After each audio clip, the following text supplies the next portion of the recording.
All right, we are live. We are in the box. Let me tell y'all something. It is blustery. It is cold. It is cold and be more. I'm like, what happened? Time went up and the wind came out. Jesus Christ, it's cold. So, but it's a beautiful day in the neighborhood, and we are in the box. That's where we are tonight. This is the sister circle. I got my sister here. We get ready to have a great conversation. I want to welcome all the Black Boxes to BlaKBox Radio tonight. I'm Queen. I'm a host at BlaKBox Radio. We are a media platform illustrating Black excellence. We platform Black people. We expose Black genius, and we definitely disseminate information to the Black community and other communities. So we want you guys to join us. We do this about 6-8 times a month.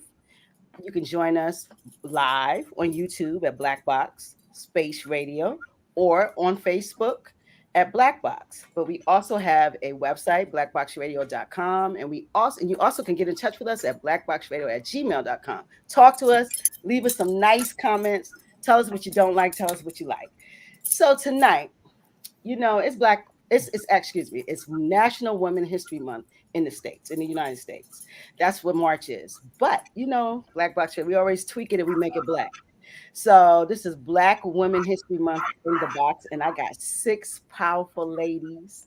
And for the next 2 weeks, ain't nothing but Black women. So if you don't want brown girl, I'm telling you, this is our world. So we're going to have Black women every day for the next 2 weeks. Well, today and tomorrow. Well, today and no more this week, and then next week, 4 days. So join us next Monday, Tuesday, Wednesday, Thursday for the Black women. So today we got our second installment. And listen, she's powerful, y'all. She gets me straight. She's mentoring me. She ain't no joke. We got Miss Tasha Sharif Vanzie. Say hi to the people, Miss Tasha. Hello, people. Hello, people. Thank you so much. We are so happy to have you. I'm happy to be here. We really are happy to have you. How are you doing tonight? That's first. How you feel? I feel tired, but invigorated, if that makes sense. That makes a lot of sense. Is that what's in your cup? Is that invigorating you, or just being here with me? This is calming me down. This is harmonizing me right now. After these very long days, weeks. I'm telling you, being a boss ain't easy. I tell people, folks say, "Oh, I want to do," but listen, your time is other people's. Yeah,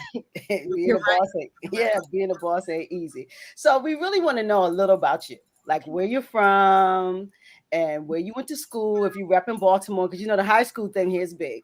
Yeah. So just tell us a little bit about the backstory about Tasha Sharif Vanzie, and then we're gonna get it going. Oh wow! Well, Tasha Sharif Vanzie. So I am from a small city, suburban city in Massachusetts called Springfield, Western Mass. Okay. You're not going to hear the Bostonian accent because we're from Western Massachusetts. I was raised in that city at a time when it was considered the city of homes, beautiful, experimental town. It was one of those towns that was designed to be the melting pot of America. And so it was a city where people came from all over the world. And my family were one of those transients. My family originally on my father's side comes from Maryland. And so I have thousands of cousins from Baltimore City and the Baltimore metropolitan area. Most of them are in Anne Arundel County. And so while I was raised in Springfield, Massachusetts, I would spend lots of summers and visits to the Baltimore area. So I've always loved Baltimore. And so while I'm from Springfield, I'm also from this area as well. I returned home when I was 17 and went to Howard and knew that, when I returned home, I knew it was the place for me to plant my roots. So that's me. That's where I'm from. Springfield. That's beautiful. Yeah. I'm going to let you go with that Howard thing. Y'all know this is a Morgan world over here. We Morgan grads up in here, but we're going to, HBCU love. We're going to get That's right. HBCU love. We love you. Yeah, we love HBCU. So, maybe later somebody else will pick better, but we'll deal with Howard. Hey, I recruit for all the HBCUs. So yeah, that's right. That's right. Listen, it's the best experience ever. Changed my life. Best experience ever, for sure. Yeah. So you love Baltimore proper. Yeah. So That's good. That's good. Yeah. That's good. I Yeah. love. I'm an implant also, Okay. and but I really really love Baltimore. When they say charm city, it Hmm. absolutely has charm. Yep. Yeah, it charms you in. You can't leave. There's no place like it. And, my husband and I, we've been all over the world, and we are always anxious to come back home. Isn't that something? There are no people like Baltimore. Baltimore has the most authentically loving, genuine, caring, empathetic, conscientious people. And what Hmm. I love about us is that we are okay being ourselves, respectfully disagreeing, and Yes. still coexisting in peace. And I don't care what people have to say about some of the violence that is experienced in a big city like this. Mm-hmm. Overwhelming majority, the overwhelming majority is love. This is love city. Absolutely. This is love city. And So I wish they would put that more on a pedestal. yeah, Um, you can't just have violence and degradation and think that you're going to flourish. It has to be some love in the building.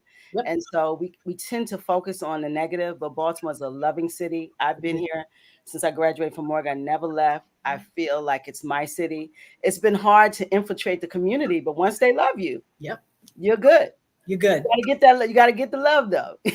They Yep. gotta trust you, Yep. and once they trust you, it's all good. So Baltimore is a beautiful city. I'm so glad I'm here, and I'm actually so glad that BlaKBox Radio. This is our home. Yeah. It really is our home. So Miss Tasha, we're gonna talk about you a little. Enough about Baltimore. We know we're in Baltimore, so let's talk about you a little. Okay. What do you do? What don't I do is the question. That's what people ask. All right. What do you When do? people that ask what really do I matters? do, Yeah. the number one thing that I do is be a sanctuary to my husband. So I'm a Ooh. wife, right? I thoroughly enjoy being his wife. Let's sit back. I That's love it. number one. And so the reason I smile a lot is my daily environment is truly a sanctuary. So much so that, my nickname for my husband is Solace. Hmm. And he calls me his sanctuary. That's so And so, beautiful. yes, I respect. Couple goals, y'all. Couple goals. She's showing out. See how she do? That's Because he enables me to truly be myself, he's also my best friend. Like I can be wow. fully myself, and I'm a very uninhibited person. Mm-hmm. I am an Aquarian, everyone. I'm not flighty. I'm very grounded, Virgo moon. But I'm allowed to be myself. So because I'm a wife, I'm also a mother. Like he's the one that made me choose to be a mother. Oh, wow. And so I had the opportunity to make that choice. And it took years for me to make that choice. But when we made it, I tell you, the whole world opened up for me. And so because I'm a mother, because I'm a wife, and because I had a background in consulting and business development, I was able to truly find my purpose in life. And so now I really am a business architect. That's what I do. I'm an organizational engineer. So I develop organizations. And as a result, I'm also an entrepreneur. So my husband and I, we have his cybersecurity company for which I consult, right? And we developed that company because we were inspired by our children who were so STEM leaning. They were so STEM focused, technology focused. And we said, you know what, we have to learn more about this industry. But it led us to our vocation and our careers. Wow. And so we developed a family enterprise. Alongside that, we also developed a social enterprise where we developed children and their families along a path to achieving self-actualization. And that is our nonprofit called the Agility Network. And so we've been in this work for, at least 20 years. I met my husband over 20 years ago. And what attracted me to him was that, like me, he was a servant. He gave back. He was a mentor. I was a mentor at the same time. We were working with children back then. And he provided so much support for my lifestyle that I was able to really experiment with my career. And that's how I was able to develop our original youth leadership development organization called EAGLE, which was supported and sanctioned by OSI to grow and developed. And over the years, we've evolved it into what is now the Agility Network, which has partners with the community and with businesses within our social capital network that employs young people in our community. And we also incubate their entrepreneurial ideas. So we're doing some good stuff. Oh, wow. Doing some good stuff, fun stuff. We make it fun first and foremost.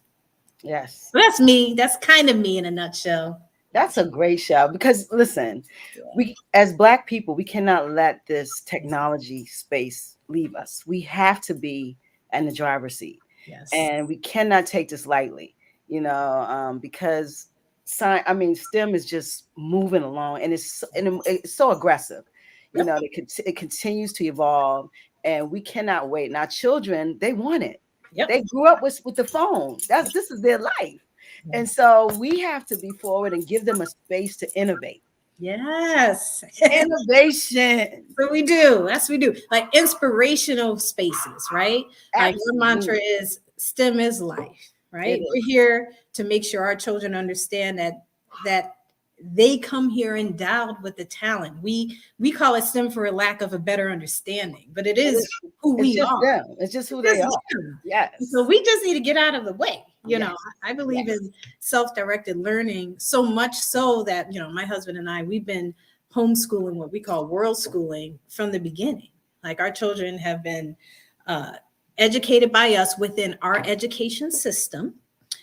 They travel with us, so education is on the go. They understand education is way beyond the walls of traditional schools. Education is not academia. That's like one of perhaps 12 tenets of education in our philosophy.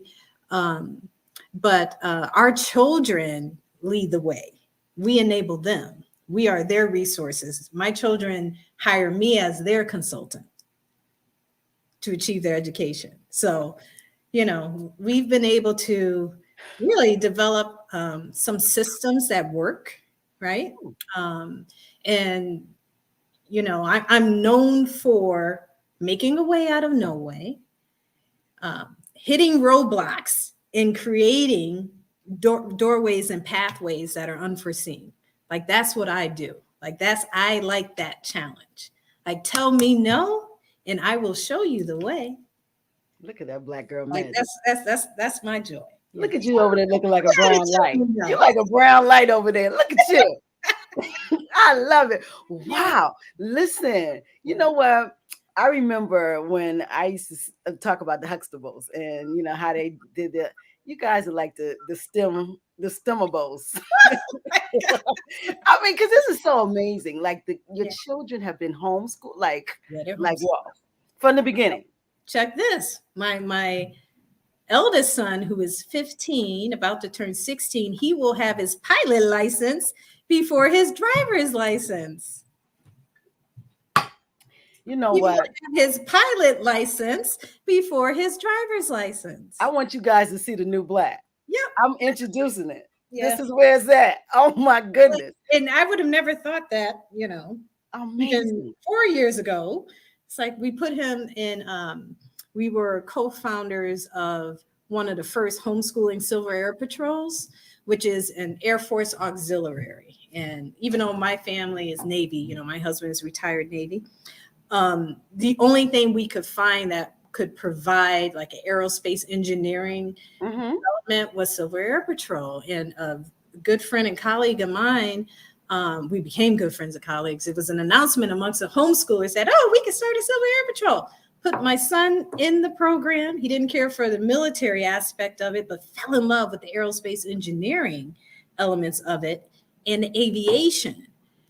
He became so interested in it that he said, Mama, I got to keep going with this. How do I do it?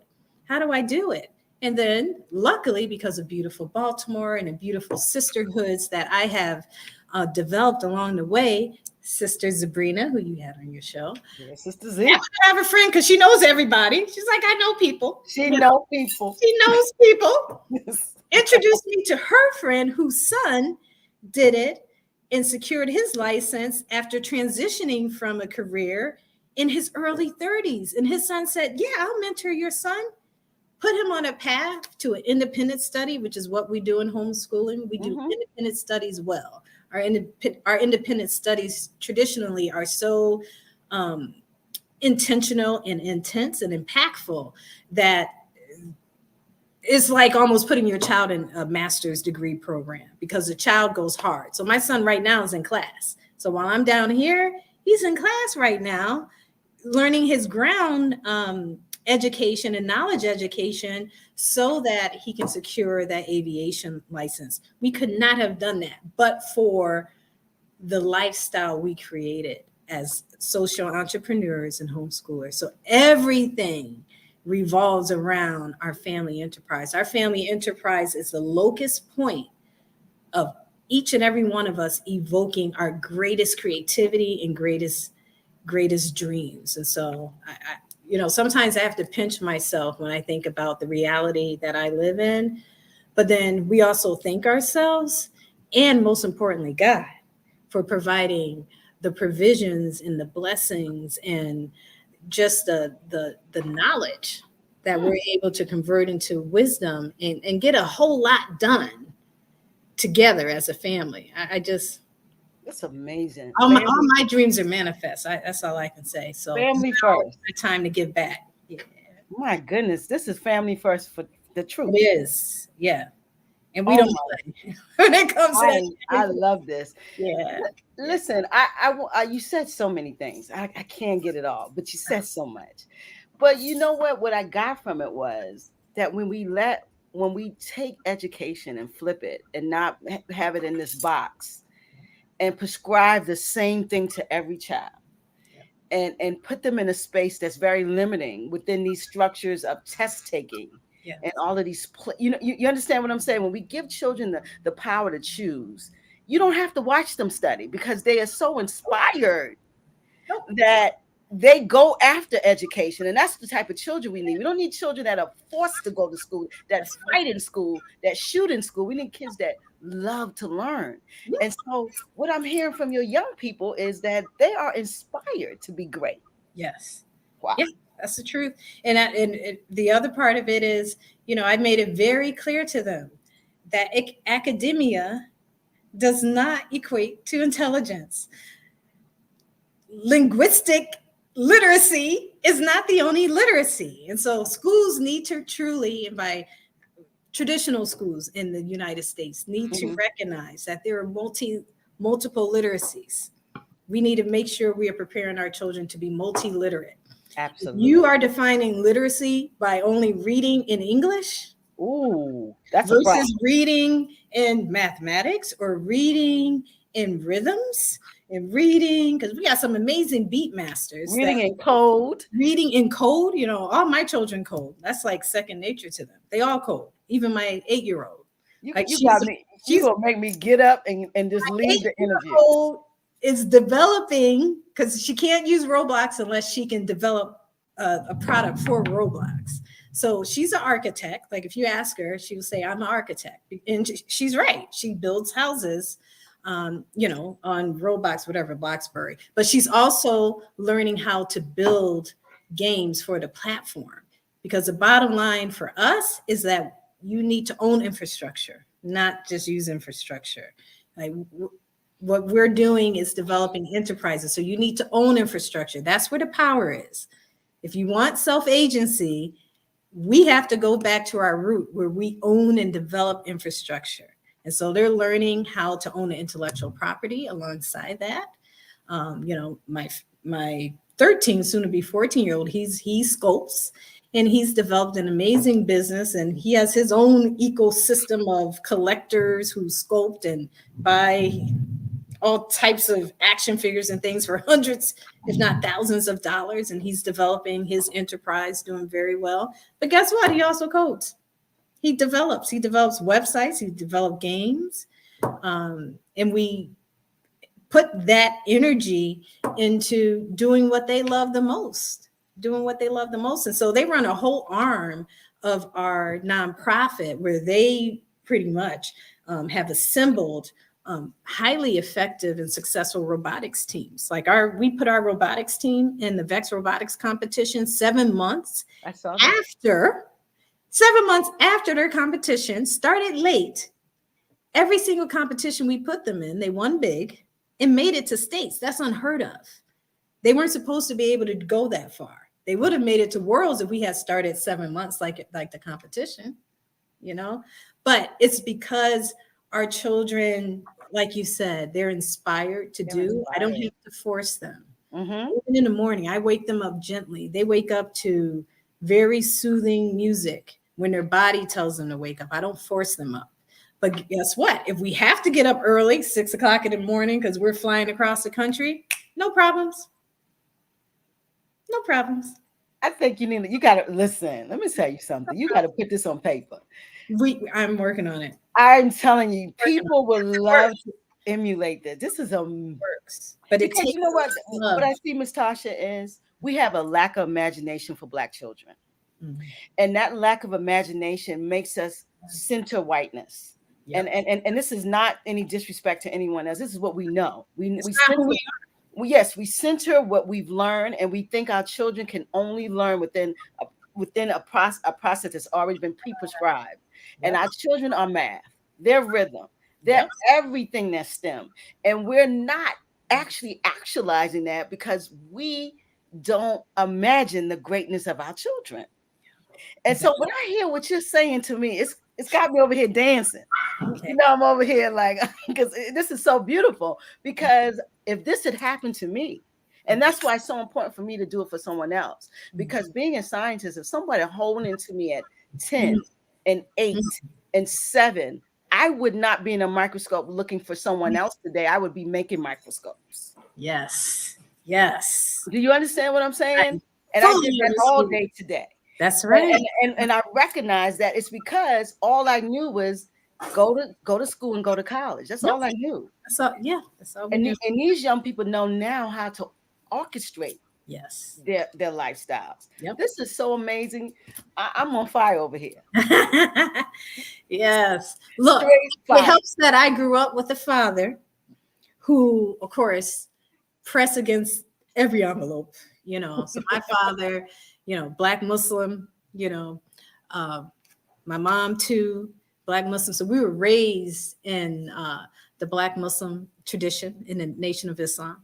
Okay. Very disciplined though. Very, very disciplined. And so you can imagine they were homeschoolers because they had the Sister Claire Muhammad schools. They created their own schools. Absolutely. So that's where it kind of began for me. Yes. We had a mother that, you know, I'm the youngest of 6. So can you imagine? I'm sure you can. So I'm the youngest of 6. When you have 6 kids, every child is different.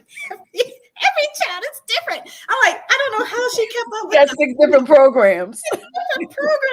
Like, and my mother was the mother that, you know, shook up our school system. Like she was the one that the reason there are now PTSAs, which is parent teachers student associations, is because of my mother. My mother is like, well, my daughter has to be right here. She has a voice. She has something to say. And so I remember being the first student back home in our PTSA. Wow. She allowed me, she always trusted me in my education. And so I poured that, she was my model. So I did the same for my children. Like she always believed in us. I had a brother who built a radio station in our basement from scraps. He was a genius from scraps, but was not a good reader. And so the schools considered him not smart, but he's a genius. He's like Einstein. Wow. He's amazing. Yeah. You know? But you have to hone into what that kid can do. Yeah. And that's the problem with, and I tell folks all the time, like your kids. Yeah, school was never made to educate children. That came later. School was a babysitting piece so people could work. So we taking this mindset that school was made for children. It was never set up that way. Never set up that way. It was, and so now we see the manifestation of never really considering the prospect of molding children, just putting them in a space. And so that's what we have now. But listen, first we got to slow down because you got a fan. You got some fans, Sister Tasha. You got Felicia Wilson. You got Marion Vanzie. Oh, you got Cynthia McBride. They loving on you, sis. I can't see. Where are they? No. It's in they're actually in the. I don't think you can see. They're in the comments. Yeah, they're saying hello. And Felicia Wilson said Tasha has coined the phrase "think big, do it bigger." Oh, yeah, that's my sister. And Marion Vanzie says, I see you, my love. Oh, yeah, that's my And you know, Mama Z is here. Baltimore loves you back. Oh, So all your peoples is here. yay. And I don't know, it says Limcat. Shout out to my sweet cuz. So you got some love. Yes. You got some love out My here. cousin in California. Okay, I love that. I love that. I love when you bring your people. And now we got Arden Santana. He's in the box. She's in the box. Arden, that's my sister in Connecticut. She went Hey, to Arden. yeah. So I love that you brought your folks. And listen, you guys, subscribe to the YouTube channel, BlaKBox Space Radio. This is a black spot. There goes the puppies. Okay. I hear, no problem. We know you got a lot going on over there. So it's all good. But I'm just so amazed at what you're doing over in that house. Oh my God. That's yeah. Hey, my thing is, look, if it's not fun, we're not doing it. Life is too short. And so we work very hard, but we play hard. Fun is a requirement of life. I like to smile. I like to laugh.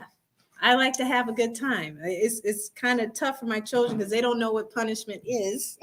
Because if I punish them, then I'm punished. And I'm like, no, I want to have a good time. No, but we do. We work hard, but we like to have a good time. Life is too short not to. It is. We have to be intentional about good times. You have to be intentional about love. Yes. Everything is intentional because I promise you, when you wake up, it's over. Yeah, that's right.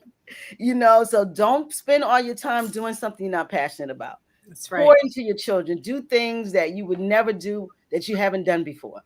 This, like, I'm telling you, life is something. And what you're doing with your family, it's such a collective unit. So you got it from your family, and I promise you, this will fester in your children's family.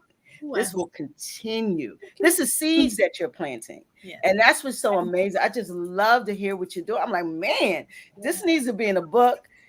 Can anybody else access this? Do you have a school, sis? I mean, like, how you get other kids?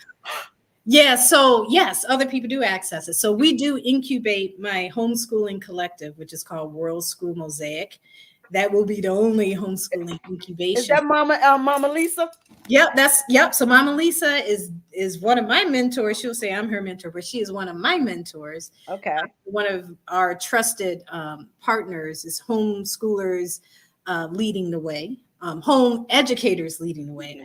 Okay. BLW. Arden on the line right now. She's also a trusted partner as well. But yes, we do have a schooling model that is in development. And so what we have to weigh is how will it manifest? Because we're all about empowering the family to be first educators. So that's what we're about. We're about empowering families to do what we have done, which is truly just a tradition a longstanding tradition in my own family, especially, my father's side. My father's side, they were the founders of the original schools for Black children in the state of Maryland. Those rose out of Freetown, which is my ancestors' town. Yeah, that's past Glen Burnie, Freetown. Yeah, that's a collection of families that came together to provide safe haven for our brethren that were escaping captivity. They were enslaved, and so if you could reach Freetown, you were free. You were free. So that's the tradition I come from. Like it is in our DNA to be entrepreneurial. It is not normal for any Sharif, or in our family name here in Maryland are the Spencers. It is not normal for any of us to rest in the employment of someone else. Yeah. Our goal is always to become entrepreneurial in our pursuits and in our service. Okay, and so all of us serve. All of our children, become entrepreneurial on some level. And most importantly, when they go to college, it's understood that the college is a partnership. So they go to college on full rides. Like, we're not going to college to pay thousands and thousands of dollars. Listen, you about to kill me over here. I got to get some more water. College is drinking out of every cup I got on this. You killing me over here. Yeah, we have to do that. And so really a big part of what we do in the Agility Network on the youth development side, which is really the family development side, is help families understand how do you access resources as a partner. And you got to come in with the mindset of being someone that has a valuable enterprise to partner with a university. Universities and colleges are business, and we need to approach them that way. And so our children understand, if you go to college, go to college as a research institution. That's your lab. You know, you're not going there just to get your core academic studies that you can access on your own. Like, everything is different now with the internet, and our children understand this. They can teach themselves, or in other words, they can curate their own education for literacy in the traditional understanding of literacy. But if they want to develop an expertise and a practice outside of some of the fields where colleges are best for it, like in medicine or in some of the sciences, and to a lesser extent engineering, but a lot of the others, they can curate really their own experiences and go out into the real world and practice. Now, will it be easy? No. But can it be done? Yes. Our children are doing it now. The millennials and younger, they're doing it, and they're saying no. And I'm so proud of them. I support them 1,000%. I love my millennials, Generation Z, Generation Alpha babies. So, you know. And we have to have a space for them to we have to make these spaces available. You know, we continue to want to, and I tell a lot of people, they don't want to learn. Listen, that's not the way to think. They're not going to learn the way you learn. Nope. You didn't have a smartphone. You didn't have technology. So we have to, even as our old heads, we got to flip our thoughts. You know, we have to innovate because the world is changing and shifting in front of us. And we're going to hold our own children back. Because we're so traditional on what mama did and what we got to give it up. The world is changing. I even said technology is going to innovate education to the point where schools won't be the same. Oh yeah, they won't be. Not. Yeah, they won't be called schools. They won't be. So that's why they'll be tech hubs. What I'm developing now is not called a school. It's not called a school because that's not what it is. It is a sanctuary. It is a safe space. It is a space of creativity. Sure. And to ignite the ingenuity that's in our children. But it's not a school. And so I'm very reluctant to say, it's a school. You know, no, I don't think it is. And I'm being shown that it's not that. And every day my children are showing me as well. Oh man. So when it comes to like young people when they're homeschooling, because I contacted Miss Lisa because I wanted to learn so much. This is how I first learned about you. I wanted to learn about homeschooling so much. I think it was so important coming out of the pandemic when I saw schools were so ill prepared for this type of contagion that we had to continue our children on a path of education. It just was a breakdown, especially Baltimore inner city schools. They didn't have the resources or the technology in place. And mentally, the children, they lost their social network. So that's mistake number one. That was mistake number one. The social network should not only be in the four walls of schools. Thank you. Everything to them is social. It was not that way for homeschoolers. And that's what I got from her. And when she told me what was going on, she said, you need to talk to Miss Tasha. And then we had the conversation, and here we go. Because I really wanted to find out something different for young people. And a lot of times we as Black people say, I don't have time. Listen, if you want time, you got to make time. You got to innovate your own life so you can innovate your children's life. That's just what it is. And we look at it, I got to work. Listen, find another work.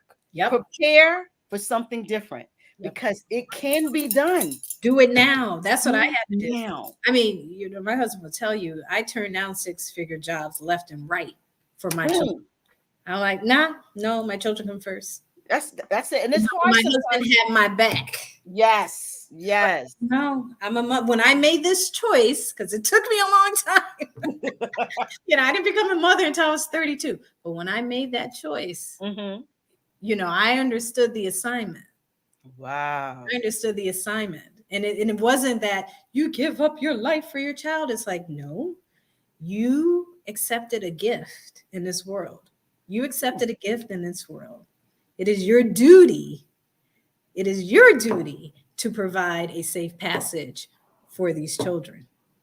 And so that meant I had to relinquish some of the chains that were on me so that I could be a present mother.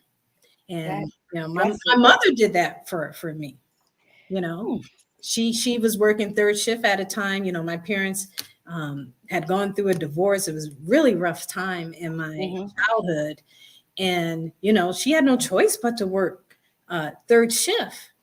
But let me tell you, she may have worked third shift, but she was present for me during the day. She didn't miss any meetings. She was very involved in the school. She sacrificed a whole lot, which is why she's queen lady, queen mama to this day. She's very spoiled. And But that's she should be. deserving. She's deserving. She's not She's spoiled. deserving. But she did what other people would call sacrifice. Mm-hmm. She calls it love. And so that's why I Mm. don't call it sacrifice. It's love. When you love someone, it's like it's You easy. make it happen. You make it happen. And I Mm. loved my children before I gave birth to them. So when they came, I said, well, hey, I'm here for it. Oh, Miss Tasha, you warm my heart. Let me, and that segues into a question that I want to ask you, because homeschooling to me is very important, and then very important to African people. We got to look at alternatives to this public schooling that is being presented to us. Yes. So, what I would like to know, like a single mother, because that is a lot in our community. Single mothers are everywhere in our community. How can they be a part of something so amazing? Because we need them to. And we do have some single mothers who are part of what we're doing. So Mm. the way to do it is, first of all, it takes time. I would say for single mothers that are considering this, Mm-hmm. start as you're considering it, build the relationships you need to create your village. And so that Mm. means they're going to have to be very vulnerable and learn how to trust people. But when you learn how to trust people, you're learning through interacting with those people. So you're going to have to start interacting with people in ways that may be uncomfortable for you. But the more people get to know you, once you become family, then you have allies in the growth and development of your children, to include if you need a sister. And the way we take care of children in our village is usually, very communal. So it's not just one parent taking care of another child. It's usually like a group of parents with a group of children, and we're organizing and curating experiences where we could take a group of children while that mother takes a break, right? Mm. And Miss Lisa has developed something amazing that can work very well for single mothers. It requires discipline. It requires that you make sure your child, when they show up ready to engage, right? Okay. With peace. However, when you do that, guess what? The whole community embraces you. And so that mother can go off and do the work that she needs to do. And as homeschoolers, we can educate any time of day. And so if you have a mother that has to work during the day, we have systems in place that, the child may be with a cohort working, but that mother is still guiding and directing that education. That mother is making a choice about the curriculum, maybe even providing the lesson plan, and someone else is teaching the lesson plan in that child's absence. But the influence is always there. And so this is almost like folding the dough and the bread. You fold them in one at a time, but you cannot give up. So we've been at this now for 10 years. It's taken 10 years to really develop the level of trust and relationships that exist in World School Mosaic, for instance. We have, in total, it's over, that we engage with. It's probably over 40 families that we engage. And they're not all homeschoolers. Some are homeschooled, some are in traditional schools, but they're all families that share the same goal, which is to provide sanctuary and safe passage for their children into adulthood with a high level of self-agency. So it takes patience, opening your heart, working on relationships. And then from there, things just kind of evolve. Every family ends up thriving. Everybody ends up thriving. I love this. It sounds like even the mothers and the parents, because it can be two parent families. They're healing also. They're finding other ways to. First, they're innovating because they're changing their mindsets. Yep. and they're healing some of their wounds and giving their children. When you give your child self-agency, that takes a level of Yeah. vulnerability as a parent, Yes. and I just love. I'm just over here smiling. Hey, Miss Lisa's in the building. Yeah. Hey, Miss Lisa, Hey, Lisa.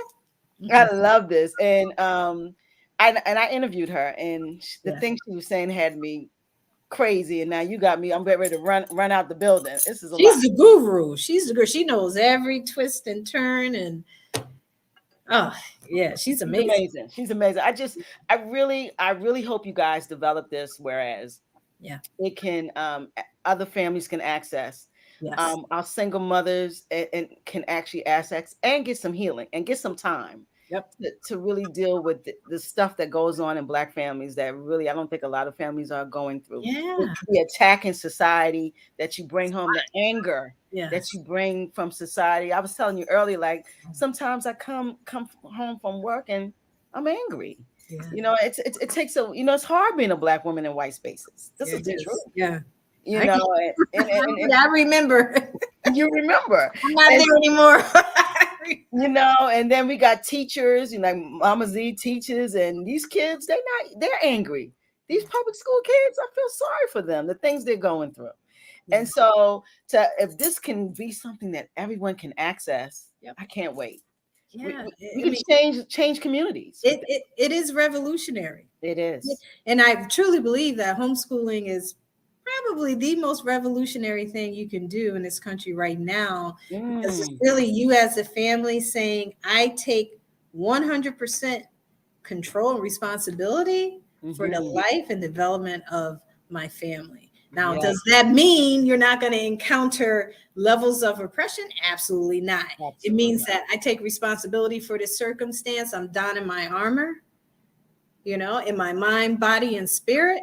And I will navigate versus struggle. And how will I do that? I will do that as a collective, an interdependent collective community, which is our legacy and our history. That's who we are. That's who we are. That's who we are. And so that should be our default. Our default should not be independent, move away from the community. Absolutely. That's not the default. I'm self-made. I did this on my own. Nobody does anything on their own. And acknowledge everyone, no matter this, right? Acknowledge everyone or their culture or their language. Acknowledge everyone that may have helped you along the way, right?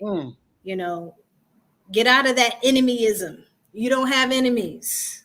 What you do have are lessons and allies. And allies. One moment someone could be an enemy, the next they're your ally. That's right. And so you need to see that that commonality and common ground that exists between you and those you're interacting with. But then most importantly, as a person of Black culture, you better know your culture. You better know your culture. You need to know your root. You need to understand our ways and respect those ways. There's a reason that we put family first, especially after we were torn apart. It's a reason we were able to come back together. Reconstruction 1.0. We are now in 2.0, right? In Reconstruction 1.0, and build from nothing and erect some of the most progressive, effective, efficient, flourishing cities that we all know that ended up getting many of them bombed and destroyed. But look at where we are now. We came right back together. Right? And now it exists throughout this virtual world, which we have an amazing opportunity to own. And so what we're about is making sure people understand that they have opportunity and that they can do this. It will take work. It takes a high level of commitment. It will take discipline. For instance, like in my homeschooling collective, we're serious. We're not playing games. It is not for everyone, and it's okay. It is not our goal to save the world. It is our goal to help people understand how to save themselves. That's it. Build your ark. That's our mantra. Self-actualization. Because you can. And your family is your ark. Hmm. But you got to, And I don't want to leave out single dads. So I yeah, said single mothers, listen. yeah, single dads too. We have them. Yeah, Single dads, yes. single So, parents. Period. You know, no period. matter Exactly. their experiences. Because I know a lot of single dads. Mm-hmm. They're throughout my family. Yeah. This is about us really, each individual finding value within themselves enough to dream and visualize and do the work to manifest what they desire. Like that's what it's about, but we have to help remove barriers to their ability to even think that way. We have to remove those barriers. And so, like you said, Queen, like for us in homeschooling, our ability to create some kind of system that can remove some of that burden so that our mamas and our daddies and babas can think, like that's important. It's the littlest things. It's the littlest thing. Those are the things that matter. And that's where we're trying to reach people. It's so true, because a lot of parents come to school, they're just tired. They want to drop their kids up. They're tired. Yeah. And I get it, especially if you have a few young children. You got 4 or 5, 1 to 5. Lord, you are tired. Yeah. So I get it, but we got to have a safe haven for our parents and a safe haven for our children. If we want our children to flourish, the parents got to flourish too. Yep. So it has to be reciprocal. Yep. And when it's provided, people need to be grateful for it and show gratitude. Like show some gratitude. You better call them out, sis. Yeah, because the key to reciprocity is that you have to give as you receive. You have to give into it too. Like you cannot just be a social loafer, taking the energy. Yes. Right? You cannot just sucking up the energy in a room and giving nothing back. It doesn't work that way. Reciprocity requires reciprocal, effective feedback and giving. That's what it's not enough. You have to participate. You have to participate. You have to participate. You got to participate. That's important. So Arden Santana, she says, and to think about how many people think homeschool children lack socialization is laughable. I want to talk about it because that's the first thing that people say, oh, they need to be around other children. No. Listen. So let's talk about that. Yeah. So my children have more friends than I ever had. Because, well, first of all, I'm their mama, okay? And I'm social. But they're social too.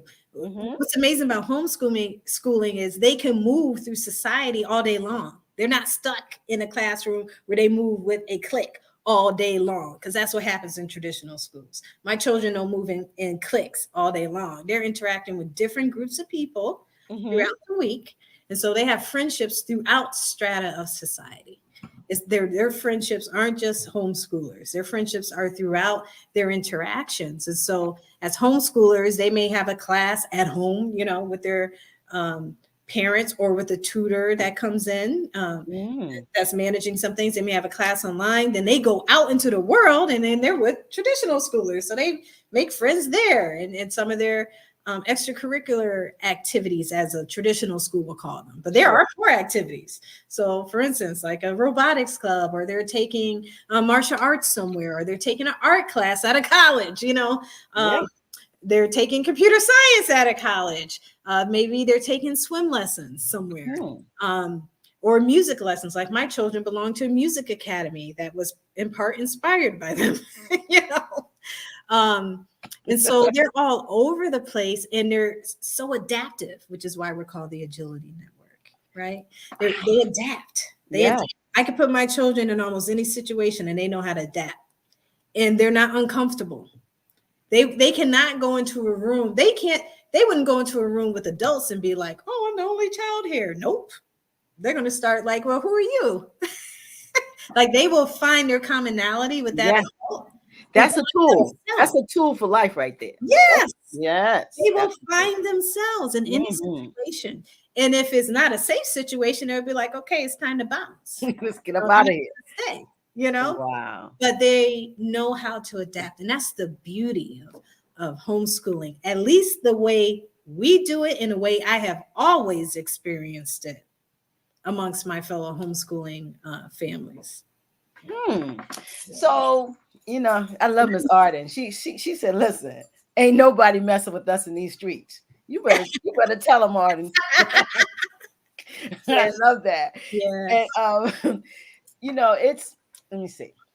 It's really, really good to hear. This is something that, oh my gosh, it's so good to hear.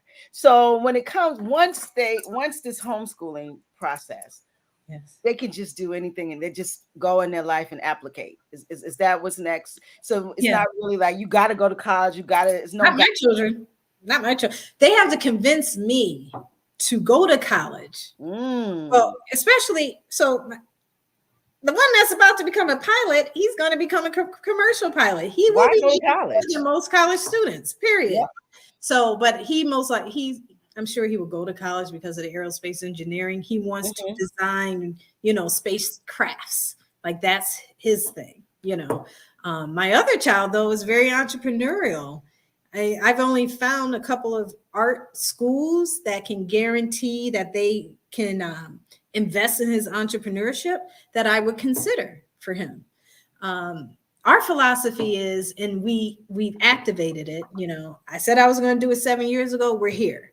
Our philosophy is, as a family, build your enterprise so well that your child's worst case scenario, which is they have to go work for mommy and daddy, is their best case. And so we've done that. We've done that. Our children will be fine working for mama and daddy. They will be fine. However, I love it. they don't have to, because they're going in completely different directions, Direction. even though we're Mhm. making sure they have, our baseline expertise, which is, so my sons, they're also chefs. They can cook. They can open up a restaurant today if they wanted to. They know how to do it. They cook Gosh, you're killing me. exceptionally well. So well that there's certain foods I only eat at home because there's no restaurant that can match what they cook. So they're chefs. I put them in junior chef classes when they were 8 and 6. I don't cook at home. I'm sick of My you. sons This is cook. too much. I feel bad sometimes because I don't cook as much as I should. But they are chefs, so that's their fallback. They're also musicians. So they play trumpet. My daughter plays by ear. She's a writer now. She writes music. And so, they have so many different career options that they can pursue. So many. And I'm steadily teaching them new skills, right? So that no matter what, they will always be employable. That's their worst case, is that they will be employable and be middle class. That's their worst case. Their worst case is that they'll be middle class. Their worst case is probably that they'll be upper middle class. And I'm just being frank with you. And that's because of the path we have put them on. Mm-hmm. We were very intentional about that. They understand how much it costs, like what the lifestyle requires, what the responsibility is of them as taxpayers and investors and civic allies. They understand how to navigate political systems. Like, how do you get what you want if you have a policy that's in your way? What are you going to do about that? You're not going to complain because you're Vanzie. We don't complain. We solve problems. And so they know how to navigate systems in a way that they can create opportunity no matter where they are. That's what we're teaching our children. And that's why we decided to homeschool them, because I felt like, well, I knew, because I've taught in public schools, I've advised private schools. Mm-hmm. I actually put them in a private school, their preschool and kindergarten year. And I would get calls all the time. We can't keep up with your children. I'm like, well, what am I paying you for? So, I know what this is. I'm in various communities, so I can see what's happening with Yeah. children who are private school and public school and homeschool. Mm-hmm. I like what I'm seeing in the homeschooling community the most amongst the families that are investing like mine, which are most of them for homeschoolers. I like the community that we're in. I love the community you're in, and I don't know much. I'm just hearing about it, but I am so blown away. And I Yes, want us to understand that this is not a dream. This is a possibility. it It is. can happen for you. And I'm not saying leave your job. I'm not saying, oh, just up and quit and Yeah. and change your life for your child. I'm saying prepare, Prepare. plan, Yep. innovate your life and change for your child, and it will change you. Yep. That's what I'm saying. Yep. Yep. And then when we do that, we change our community, we change our spaces, and Black people will come up. We have to look at it as a community. Yes. This thing about I is killing us. Yeah, it is. Literally. Yeah, it is. Literally. It is. Literally. And this independent thing, what we're taught, the other they don't do. It's Folks who teach interdependent. independence, they are interdependent. Yep. Highly interdependent. Highly. Yep. Partnerships everywhere. Relationships are everything, as they should be. As they should. Absolutely. They make calls. They don't put in applications. That's what we do. Yep. So we have to learn how to change who we are so we could be who we want to be. Because we're not just workers, yo. No. We're not just that. And our children, I don't just go to school to be employed. That's not how it all has to be. And I'm not saying that some children won't be employed, because you can do great things if you're employed. Yeah. And then, but that does not have to be it. No, and you should be an employee partner. Like, that's what I taught when I developed and delivered a entrepreneurship and career development program for Baltimore City charter schools sometime before I became a mother. And so what I taught was how to become an employee partner. In other words, how do you enter the workplace understanding that you are going to learn how to respect employment as a student learning, right?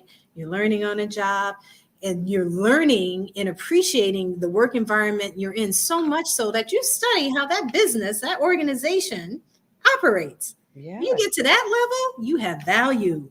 Then you can rise to the level of partnership and become an entrepreneur. That's what we need to be teaching our children. Making yourself valuable. Making yourself valuable. Everywhere you go, you should be studying the infrastructure, the architecture, how things are ran. That's what should be happening, especially for Black children. That's what we must do. You are saying it. We must do. Yeah. That's knowledge, right? That right there is a message, because a lot of times, we work. That's what we do. Yeah. And then I hear people say, "Oh, well, my parents were entrepreneurs. I didn't learn this a lot."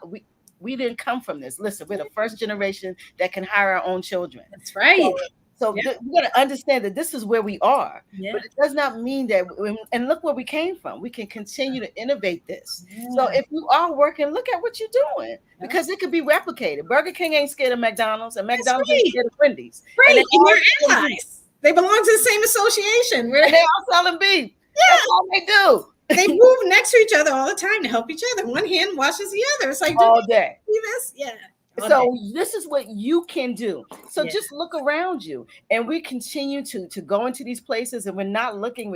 It's like our eyes are closed because we're traumatized. So the first thing, is deal with your trauma. Let's get some therapy and deal with our trauma, and then innovate our lives so we can innovate our children. Let these children innovate our communities, and we're gonna come up, Yeah, that's where it is. So listen, y'all got to make Mama Lisa. Y'all got to make this something that everyone can access. I'm going to school. I want to be in the school, damn it. Yeah, we're working on it. We're working on it. Work on it. And you got Arden here. This Arden, she tough. So she's in Connecticut now. She's in Connecticut. Arden. You need to interview her too. I do. She has, yes, you should. That, Arden?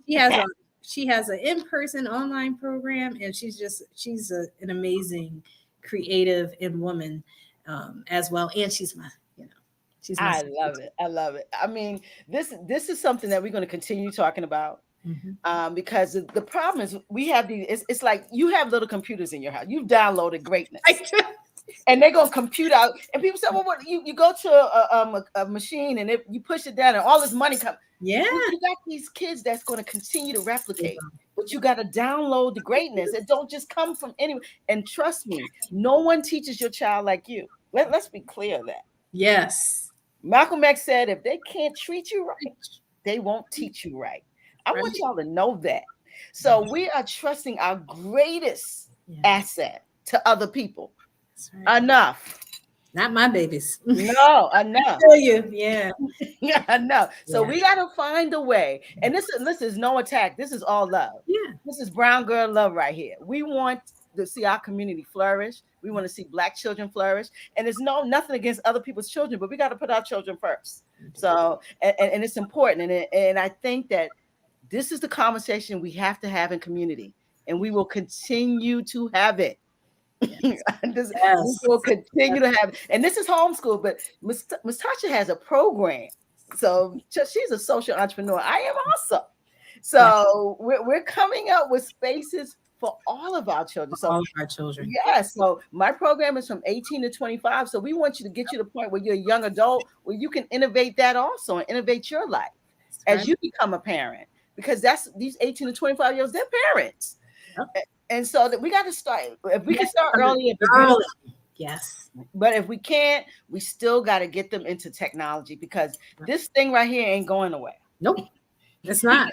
And it's bigger than that. Like people just better embrace it. So, oh my God, this is the best comment. Miss Tasha, I swear, I just love you. Oh, I love you too. Oh my God, together. The greatest conversation. You know, we've been here an hour. It doesn't even feel like I can. It's been an hour already. An hour. Wow. Okay, my puppies, you know, they cooperated a little bit. Yeah, they cooperated. And listen, I am just this conversation is innovation. Okay. It's first of all, we're two brown women. Yes. And we want each other to win. Yes. And we're talking about make our children winning, our community winning. This is innovation right here. This is what we need to do. Yes. And so I say to everyone, I challenge everyone, listen, do something different in your life for your child or even for yourself. Yes. Those of us who don't have children, you can innovate you. Yeah. You know, so you know, we have to do this. So what I just love this conversation. Thank you, Miss Tasha. That's all I can say. I can't say no more. You're welcome. Thanks for having me. Yeah, I mean, this was a great conversation. Man, Miss Arden, thank you. Miss Sabrina, thank you. You got them all in here.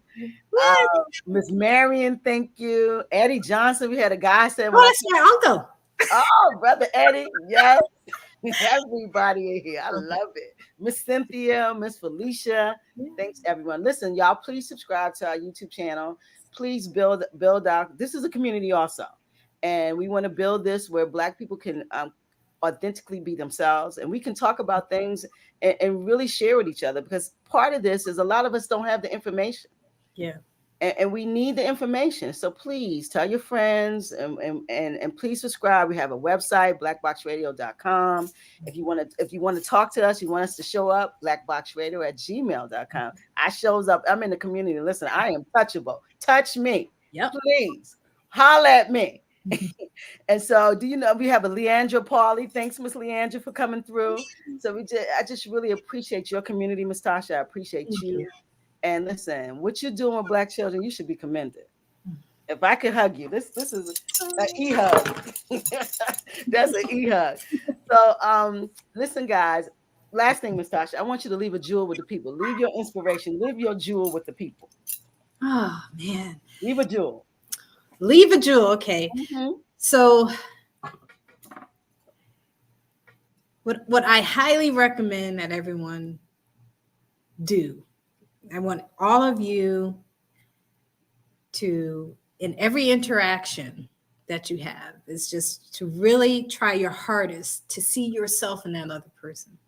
See yourself in that other person. And the reason for that is I want you to begin to see the peace and sanctuary that can exist all around you if you just make an intention to be that and to recognize that in someone else. I promise you, if you start to do that, you will begin to see that overwhelmingly the people around you actually love and care just like you.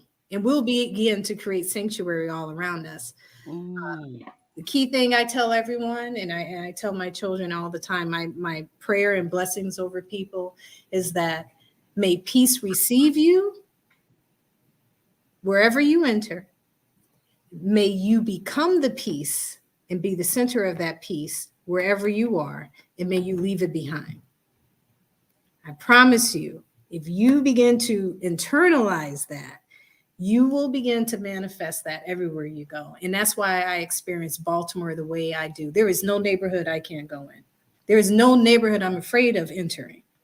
Everywhere I go, I have been received and loved, especially by the men. And I'm sure it's not just because I'm cute.